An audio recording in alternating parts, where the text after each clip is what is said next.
So let's see if this works. It works. Okay. So thanks for that wonderful introduction, and happy to be here. And meeting Berlin community is always, I've always felt it nicer than Amsterdam, so I often keep coming back for some reason. And the stage is so cool. When I was entering, I thought it's a house and techno party. And almost feels like that. So it's a nice cozy setting, and maybe we have some nice questions coming from all of you as well. I want to talk about sustainable growth. And I think growth has some connotations to it. Often we talk about product-led growth and sales-led growth, right? So there are few terms that come to you when we talk about growth. And before we start, maybe just a question to all of you, right? So what is, as product managers, and maybe you're in functions which is product or supporting product, what is that one metric that you feel brings the most value to the company? Can you just say it loud? A metric that you love. Retention, revenue, NRR, great. Engagement, wonderful. And this is exactly the microcosm of product management. These are probably the metrics you keep hearing, right? Hopefully you have not heard a new one. So retention, NRR, engagement, right? And this is what I did for a decade, right? So always been in PM, senior PM roles, and always felt proud about moving conversion, moving the revenues for the company. That was my proud moment, right? When things happened for the company. It changed recently, and that's why the topic of this talk. I now call it the happy path. And it only, when you look back, it's a 2020 vision, right? So obviously I also did exactly look at those metrics. It changed for me quite recently. And I feel that we all are in this microcosm of engagement, retention, and those are very extremely important metrics, right? So not discounting them.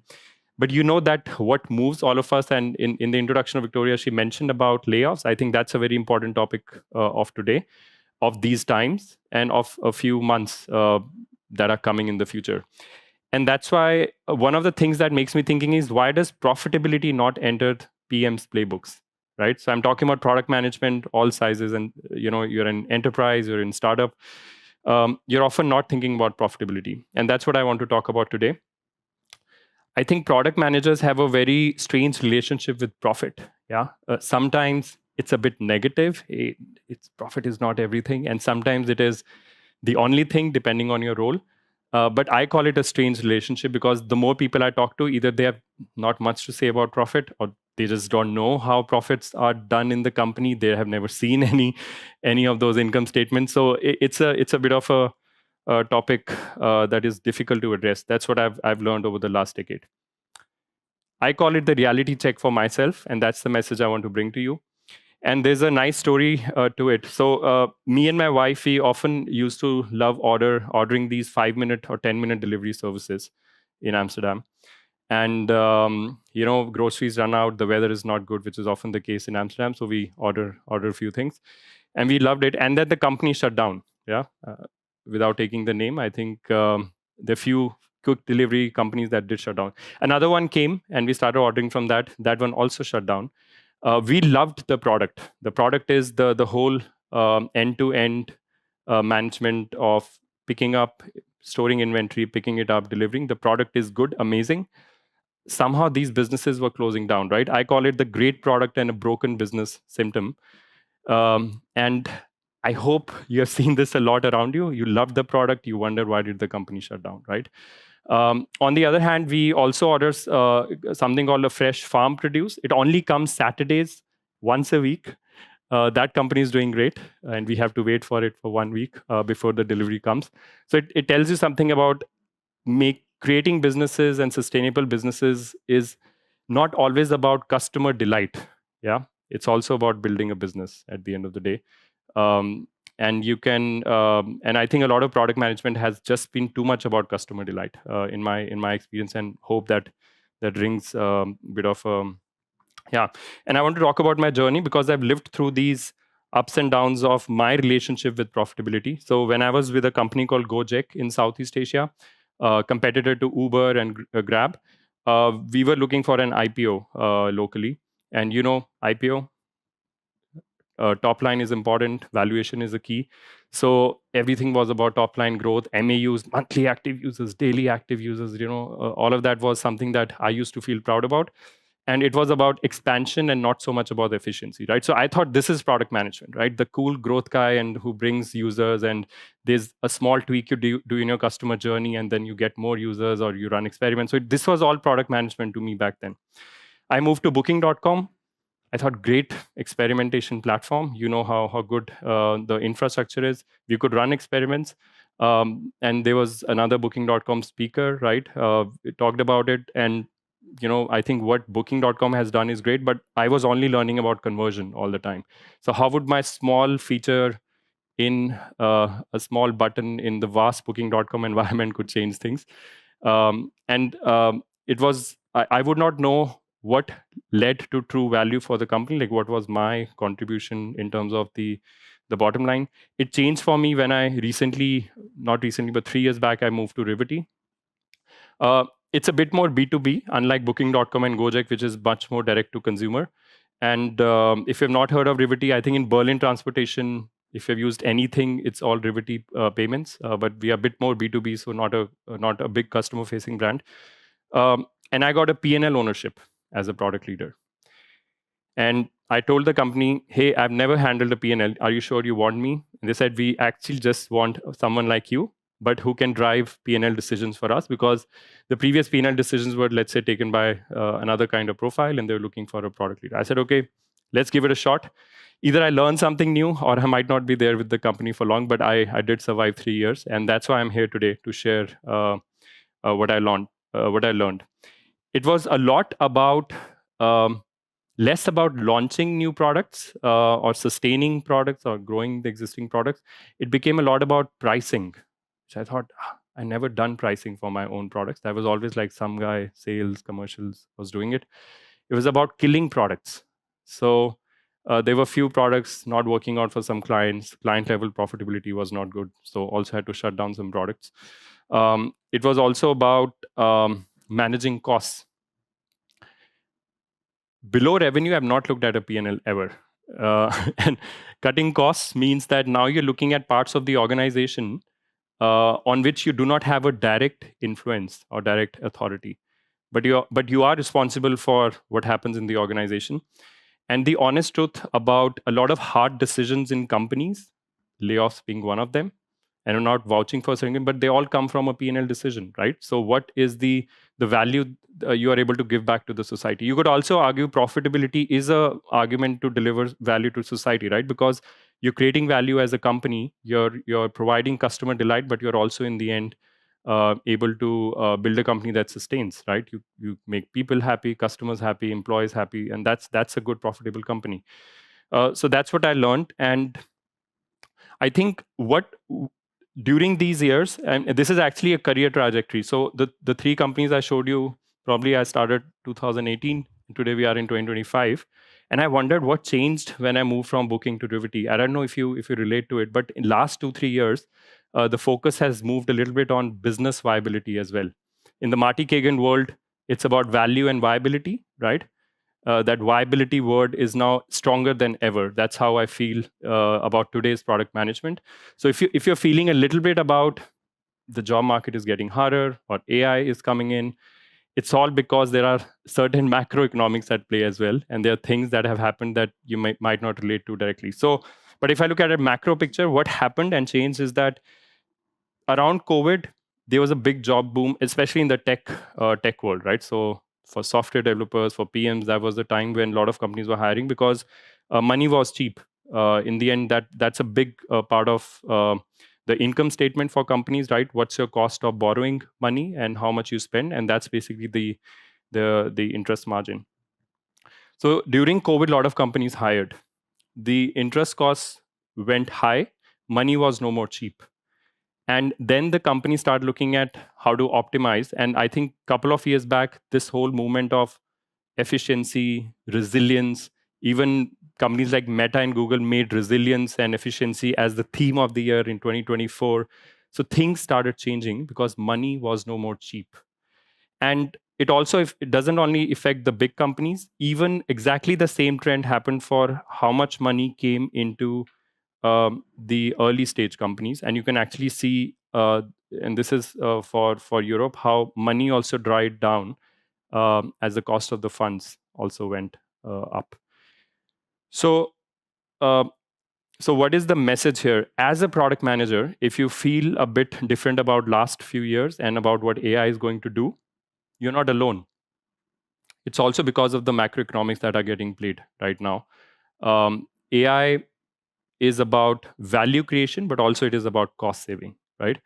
A lot of things that you add value as a product manager will become a little bit more about, I mean, retention is great metric because it brings you closer to profitability.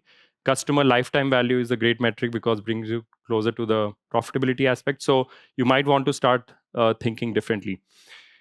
But it's not easy because as product managers, we don't get access to all of this information or access to the scope and responsibilities to look at a bit of profitability side of things as well. So the way I see that, if you want to be successful as a product manager, of course, as you saw, the AI track was very famous today, right? So a lot of over there. But I think the other thing, if there's one more thing you want to do besides AI, I would say is focus on business viability. Yeah. So do you bring value to the business as much as you bring value to the customer? So customer delight and the business viability both go hand in hand. I would even say a bit over index on business viability for some time, especially if you're going in senior product roles where you're closer to the stakeholders who are taking P&L decisions. Uh, and profitability is not such a bad thing, right? Because it ensures resilience. So when there's a downturn, when things are bad, a lot of things change during COVID and are changing now with AI. Profitability ensures resilience, right? You're able to fight a lot of these downturns as a company, as an organization, and you don't have to be too late thinking about profitability. So I think it's good for sustainability of the organization. I want to now go back into the basics, because all of these terms, what do they mean? And maybe just give you one tool you can take back with you on how you can think about your products a bit differently. This is a P&L, and it's a mock-up of something that I was responsible for. And what matters is, on the left, is that this is probably there in every finance book, right? So nothing new. But what's important is the revenue and the take rate. So your monthly revenue run rates, or your monthly active users, engagement, they all are top line, right? So they're adding to revenue in some way or form. But to build your product, there's a direct cost associated with building your product, right? Which is what you call as the cost of goods sold. And then you have the gross margin. Then there are all of these costs that company puts on top. So your sales, marketing, your operations, HR, people, culture, everything else that's included is below gross profit. Then you have the operating profit and the net profit. Now, the question is, as a product manager, what can you really drive out of these things? Yeah, I mean, that's why we are stuck in that revenue loop. And that is the difficult conversation which needs to happen in organizations, that how can PMs get closer to business viability, not theoretically in books, but in reality in the organizations as well. And if I analyze this, what can PMs drive? Revenue over time is something that, as we heard in the room, was something that everyone said: engagement, monthly active users, etc. But it ignores the cost of building and delivering your product. Yeah, so you're caring. I think the revenue, you can assume that revenue is what goes out, but the value is once the costs have been taken out, right? So which metric should you care about? So revenue is one metric. The other metric is operating profit. In my experience managing this P&L was that operating profit has so many of these company-wide growth bets that are not related to my product scope. So there'll be people being hired for another growth bet in the company, or some new feature or something else. And operating profit has so much overhead that you will be wondering, why is this this part of my organization part of my P&L? Because there's this allocation of costs. It's Excel magic sometimes that's happening over there. Net profit, obviously not very surprising, gets distorted by all of the financial tax aspects, etc. What I find really interesting is gross profit. Gross profit is what you deliver as a product manager. If you're responsible for a certain product domain, you can look at it that level. You can also boil it down to a feature level. And then what is the cost of building it? And I'll come to how can you measure it. But this is the gross profit is, So when I manage my team of product managers, I can attribute the revenue and the cost of building that product to a single product manager or a set of product managers who are owning a domain. So, and this is where I can do an head-to-head comparison, because gross margins are comparable. Operating margins are not comparable. Net profit is not comparable because of the overheads. Gross margins are comparable. I can say one product domain generates X revenue at this cost, and that cost can be directly attributed to the product and not to any other part of the company. Similarly, another product domain and product manager, I can do the same, and I can compare which product creates more value in terms of profitability. I'll share some examples, but one takeaway, and there's so many ways to look at profitability, is this is how much gross profit are you generating over time. It's a bit of like velocity, right? In your sprints, you have this velocity at which you deliver tickets and stories. This is your velocity at which you deliver some kind of profit. Yeah. So what is the gross profit you deliver over a certain period of time? Now, now if I go back to my P&L over here, and Rivity is a payments company. So, I have a direct cost. So whenever I have a payment method, let's say it's BVG, so Berlin Transportation is one example. I do pay out some payment to the card networks. So if you do Apple Pay, Google Pay, etc., I have some processor cost. So I work with a payment service provider. I have some fraud prevention because there can be a lot of payments fraud. These costs I cannot attribute to any other product. If I can, then it's not part of the cost of goods sold. It's not directly attributed, right? So find out costs that can be directly attributed to your own product and are not shared by other products. Once I find this out, so of course, as a product manager, I'm responsible for growth. So more people use payments, the better it is for me. But I'm also responsible, or at least I can start thinking about the gross profit of my product. And not every dimension over here is as cost sensitive as others, so you don't need to look at everything from a same point of view. And just to share an example, so if I look at these three aspects of card network fee, processor cost, and fraud, and these can be your own cost, right? You don't need to get into understanding what these costs are. So these can be the costs that applicable to you. I know that for every percentage change, they all behave very differently. So if I do a 1% change in a certain direct cost, it can shoot the gross profit high. In certain 1% change, it can go the other way around. So in this example, a few percentage decrease in card network fees makes my product highly profitable, as you can see, as compared to if I improve fraud and chargebacks in my product, there's only a small change in profitability. So a simple simulation exercise to know that what changes the profitability of your product fast enough. Not every cost item is the same. That's the message behind the sensitivities that you see around them. And understanding these relationships is the first step towards sustainable growth, which you are responsible for as a product manager. The profit velocity argument is a difficult one. I mean, culturally, some companies are not open to, let's say, having direct cost responsibility on product managers. Um, and I will come to it later that how I tried to get that culture better, and how you as product managers can also get insights into that. But there are few applications of profit velocity that you can look at. So first application is that if you're shipping multiple initiatives, as I said, you can look at what are the profit deltas for different initiatives. So one initiative generates X amount of gross profit every 3 months. The other initiative generates Y amount of gross profit over a certain period of time. And that can be a way to compare and measure feature impact. I know we have the RISE framework and effort and impact. I mean, you have been doing that for decades. Yeah, and that took some time. You took so many assumptions, I guess, right, for those frameworks. With this framework also, you can start simulating how your product profit or gross profit changes over a period of time. And now with ChatGPT and LLMs in place, it will not be too difficult for you to simulate what kind of gross profits your company might have over a period of time. Another use case is to understand the build effort. And this is where if you have engineering capacity in your teams, UX capacity in your teams, you can talk about what is the build time for that particular feature, or the number of iterations that you do. compared to that build time, how much profit you would generate, right? So let's say your profit generation is lower than the build cost, then your product may not have a payback period. And I think this forces a lot of tough prioritization conversations, because even if something is low effort, high impact, you're still in the revenue bucket most of the times. Yeah. So you're looking at low effort and high revenue, but maybe that thing comes with so much cost that is it's low effort and low profitability, but it looks like low effort and high impact, right? Because you never looked at profitability.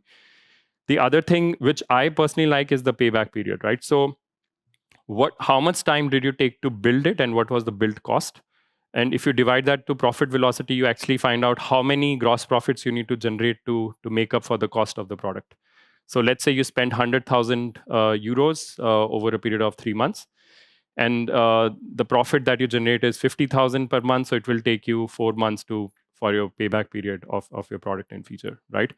This is again a conversation starter on no two features are the same. Yeah. Even though something might have low effort, high impact, after they're launched, some features might take more time to pay back, and some others will take less time. And this is also a conversation which is important to have in your organization and with your team members. Now coming to the last part, and I would say the most difficult part, I totally empathize if it's so tough to get profitability and cost details in your company, and you're not alone. And I'm speaking on behalf of, let's say, senior product managers and product leaders. Uh, it's a bit of culture setting as well, that during the discovery phase, as I already said, so think about not only valuability for users, but also profitability for the business. And when you talk about viability, you should go around, ask your leaders, ask your decision makers, hey, I want to know a little bit about how do you view my product in terms of your product portfolio. As you go senior in product, you're looking at product portfolios, right? So some products are profit generating, some are not profit generating, and you go even higher, you actually know what is a cash cow, what is not. So there are decisions being made at top which you might not be aware of, and the only thing you need to do is request your leader, your manager, to give you a view into how your product is viewed in the full product portfolio.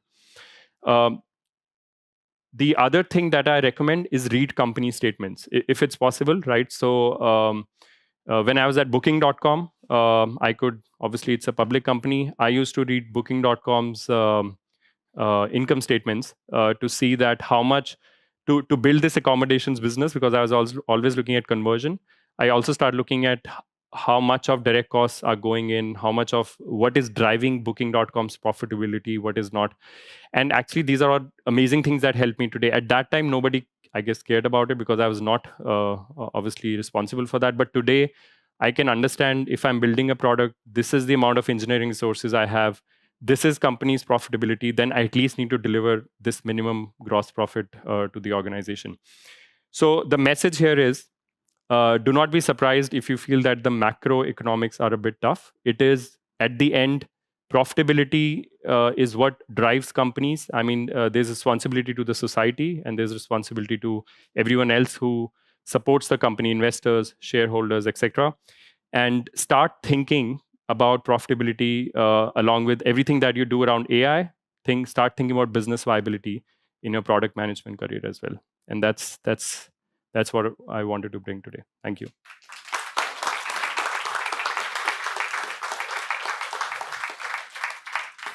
And now we have time for some questions. So if someone has a question, please raise your hand. I see someone a question. Hello. Hi there.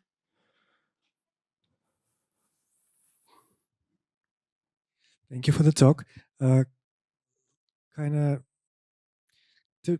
kind of a tricky question. So sometimes attributing costs to an individual product is a little bit tough. Like especially in multi-product companies, you to achieve economies of scale, you share some infrastructure between multiple different products, and it's not so straightforward to attribute those costs.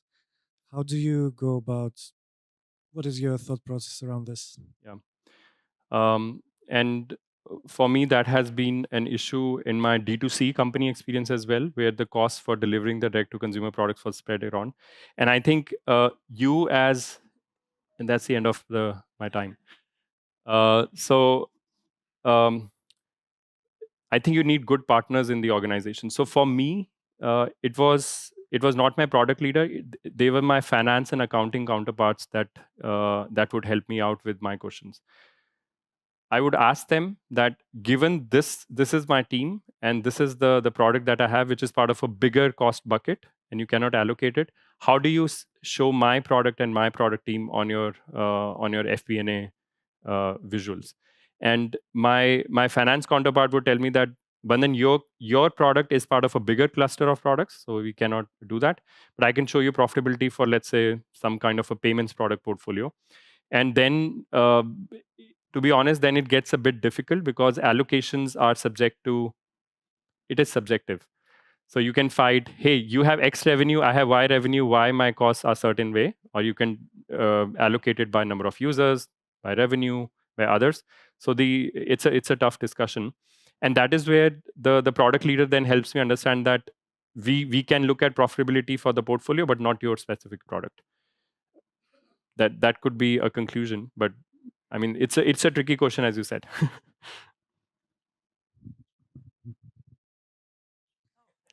It's the same question. Vishai.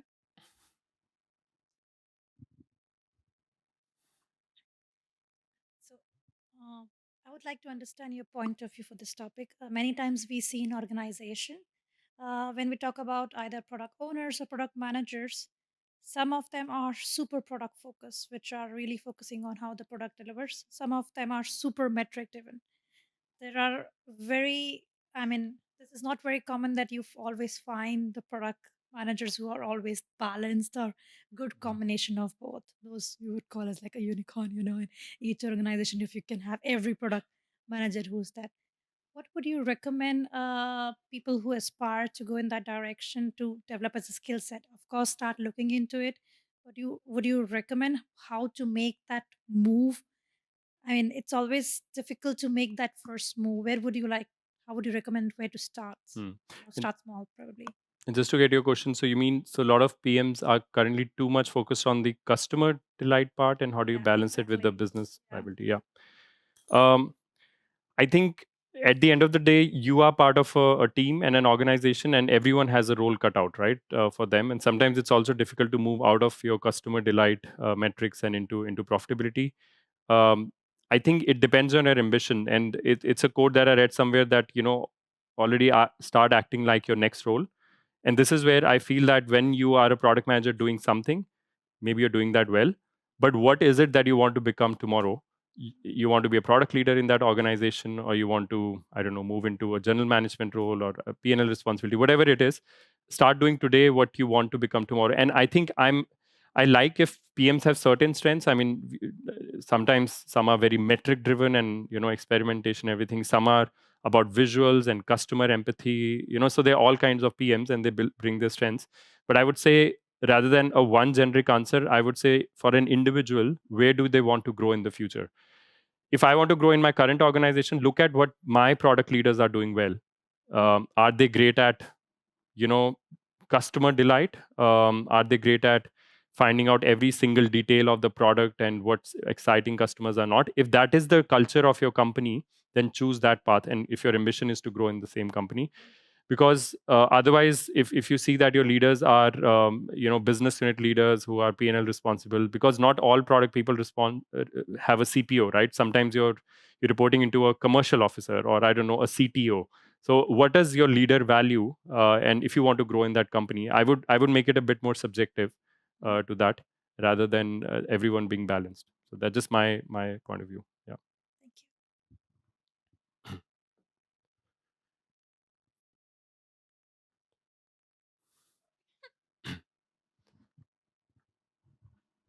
Thank you. Thanks for the interesting insight. I just had a question which goes back to your P&L chart, right? If we focus as a product and take team on gross profit, finance will also look at you as a part of your net as well, right? Because they would attribute a cost to your team as well. And to achieve a gross profit, probably you're also compromising on the net. How do you Mhm. balance that as a product leader? Yeah. I think that's a great question. So the challenge in organizations, and it's a healthy debate I've seen in multiple organizations, is that sometimes the P&L responsibility for all parts of the P&L are not with the same person. And that is a healthy debate and a healthy, I would say, it's good for the company, right? So I think at a given point in time, it's important to know what is more important for the organization, right? So is it gross margin or is it net, right? And depending on what is company striving for, I would say that is the more important metric for the company. So a company going for, I don't know, let's take a case going for IPO is mostly caring about revenues, and the one who's driving the revenue needs to have a bit more influence than the one who's managing net profit. But if a company is looking for net profitability because of shareholders and providing value to investors, etc., then that metric and the owner of that metric drives most of the decisions. So I would come back to what is most important for the organization, and maybe then the one who's managing a gross profit needs to take a bit of a bigger view that, yeah, maybe my metric contributes to a certain extent, but it's not the decision making dimension overall. So that's what I would say overall. Thanks. That helps.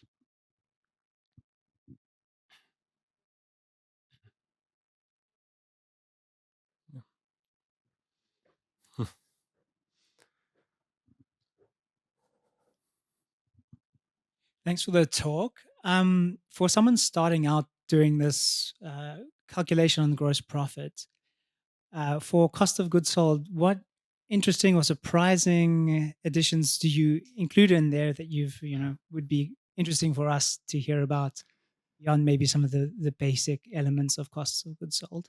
Hmm. You want more surprising stuff or interesting? There's both Let's do kinds. surprising. Yeah. I mean, when you get into the financial part of it, as was the first question you asked, it's not easy when you really get into cost distribution. And the most surprising thing for me has been that in my direct cost for product, I'm taking into account other product teams' contributions also. That was surprising. So let's assume that your product is a value chain of three things. You do X, you do Y, and you do Z. And Z is being delivered by another product. So for getting to that revenue, it's not what you built Y component was important. It was the full value chain, because that's what led to revenue. So surprising to me, and that's how my finance counterpart explained, that I would have to take up 10% of this cost of this other product group, which will be part of my direct costs as well, because it was a shared platform, and this team was also building on the same platform and we us. So it was a platform decision that we would have to take up the cost. So there's so many surprises when it comes to financial part of it. So yeah. You've already done a little bit of this, but maybe could you very tactically share an outreach message? So imagine you are in, like, you haven't been responsible for P&L. It's you're in a reasonably open and transparent company, so people are approachable. Your leadership has not really like instructed you to get your hands on it, but still you have the agency and you have the freedom to do this. So what would be your first outreach activity, and what will you ask for? Who would you outreach also? Like the CFO or level down, or like where to go and what to say? Yeah. I can share one example, and that would be the message as well. And I think every organization I've been to, the context changes so much that there's no one golden answer to what you asked. So in booking, a lot of product managers were struggling with this very hardcore experimentation approach, because obviously the upside of experimentation is, you obviously get to know what delivers more value, what drives conversion, but it's also proven statistically that some of these can be, even if it's a good sample size, leads to short-term conversion uplift. But if you look at the same thing 6-12 months later, which nobody looks after experimentation is successful, the value actually goes down, and then nobody's looking at it. And this is the hard part of metrics, right? So you can drive an MAU or a particular conversion, but then later what happens to it after 6-12 months later, nobody's looking at it. And that would be my entry point for such an organization. Maybe show a couple of examples that, hey, we did an experiment 6 months back, it was the most successful experiment in the company, let's look at it, what it's doing today. as a case study, right? I'm sure we'll find some examples. Now use that example as a way to understand that PMs need to understand long-term value creation. They need to understand what is it over 6 months period or 12 months period that truly drives value. In booking, a lot of PMs felt this, that they were doing successful experiments, but it was short-term impact, and what about the long term? And along with the product leaders, the SVP of the business accommodations, and with our central data team, we decided to introduce customer lifetime value. I know it's not still direct P&L impact, but customer lifetime value was something we started delivering as part of our experiments. By the time I left booking, it became a permanent part of experimentation sub-metrics as well. I think it was a great example of how to show to the company, if it's open, transparent, etc., that just pure metrics and experimentation are not delivering long-term value. If you look at independent features, right? Of course, as a sum of it, it does as well. So that would be my entry point, I would say.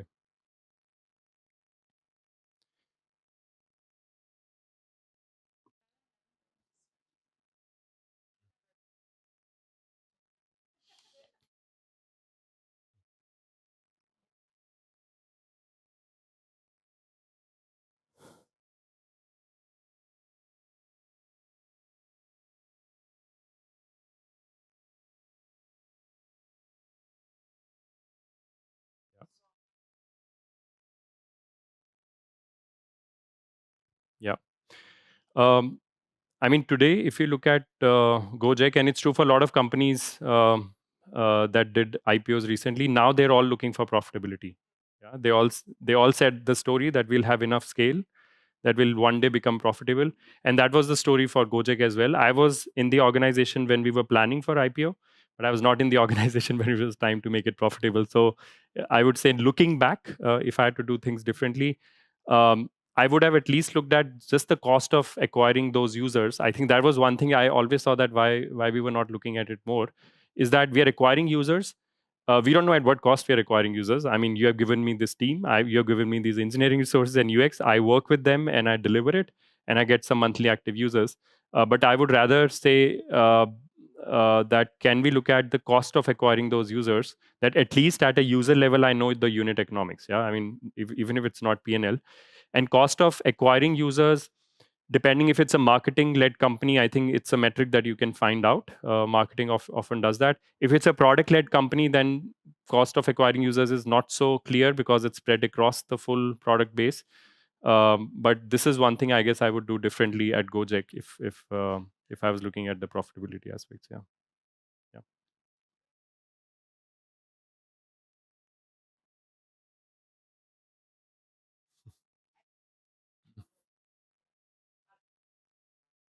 You can hear me. And now it's working. Thank you. This is from a ProductLab as a gift. And yeah, thank you for the amazing talk. Now